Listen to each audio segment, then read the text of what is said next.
Athira cinema മേഖലയെ കുലുക്കിക്കൊണ്ട് അടുത്ത ഒരു ആരോപണം വന്നിരിക്കുകയാണ്. പുതിയ പരാതി എഴുതിക്കോ. ഇത് വെറും ആരോപണമല്ല, പെൺകുട്ടി പരാതി നൽകിയിരിക്കുകയാണ്. പരാതി വന്നിരിക്കുന്നത് ആന്റണി വർഗീസ് പെപ്പയുടെ പേരിലാണ്. എന്താ ഉറക്കം വരുന്നു? ഏത് വകുപ്പ് പ്രകാരമാണ് ഇയാൾ അറസ്റ്റ് ചെയ്തിരിക്കുന്നത്? എന്താണ് പ്രതിയുടെ പേരിൽ ചാർജ് ചെയ്തിരിക്കുന്ന കുറ്റം? എനിക്കറിയണം. ഈ കേസിൽ വരികയാണെങ്കിൽ പരാതിയിൽ ഉന്നയിച്ചിരിക്കുന്നത് റേപ്പാണ്. സ്ത്രീ പീഡനം. സ്ത്രീ പീഡനോ? അതെ, പീഡിപ്പിക്കപ്പെട്ട പെൺകുട്ടി നേരിട്ട് തന്ന പരാതിയുടെ അടിസ്ഥാനത്തിലാണ് ഈ അറസ്റ്റ്.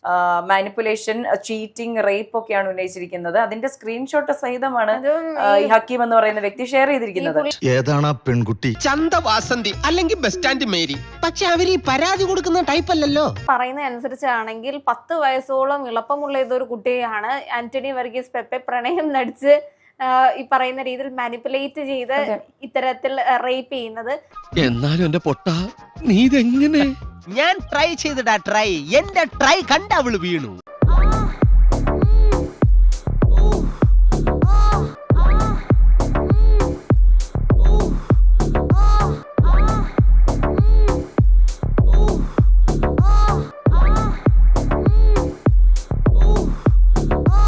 എന്നാലും ഇത്ര ഞാൻ പ്രതീക്ഷിച്ചില്ല.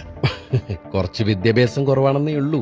കുറെ വിദ്യകളും സകല അഭ്യാസങ്ങളും ഒക്കെ പഠിച്ചവനാണ് ഞാൻ. പ്രണയത്തിലിരിക്കുന്ന രണ്ടുപേര് 1 മണിക്കൂർ സംസാരിക്കാനായിട്ട് റൂം എടുക്കാന്നൊക്കെ പറയുന്ന സമയത്ത് അവിടെ എന്താണ് ഉണ്ടാവാൻ പോകുന്നുള്ളത് ഇവർക്ക് രണ്ടുപേർക്കും അറിയാം. അതുകൊണ്ട് തന്നെ ആയിരിക്കും ആ പെൺകുട്ടി പറഞ്ഞത്, നീ റൂം എടുത്തിട്ട് കാര്യമൊന്നുമില്ല, എനിക്ക് പീരിയഡ്സ് ആണ് എന്ന രീതിയിലാണ് ആ പെൺകുട്ടി സംസാരിക്കുന്നത്. അയ്യോ, കണ്ണും ചെവിയും പൊത്തിക്കോളും കുഞ്ഞാടുകളെ. അപ്പോൾ അദ്ദേഹം പറയുന്നത് വളരെ നമുക്ക് പറയാൻ പോലും പറ്റാത്ത തരത്തിലാണ് അദ്ദേഹം നിർബന്ധിക്കുന്നത്. അങ്ങനെയൊന്നുമില്ല സാർ, ഒന്നും മനഃപൂർവ്വം അല്ലായിരുന്നു, പിന്നെ അങ്ങനെയൊക്കെ സംഭവിച്ചു പോയതാ. അപ്പോൾ അതിലും മാനിപ്പുലേറ്റ് ചെയ്യാണ്.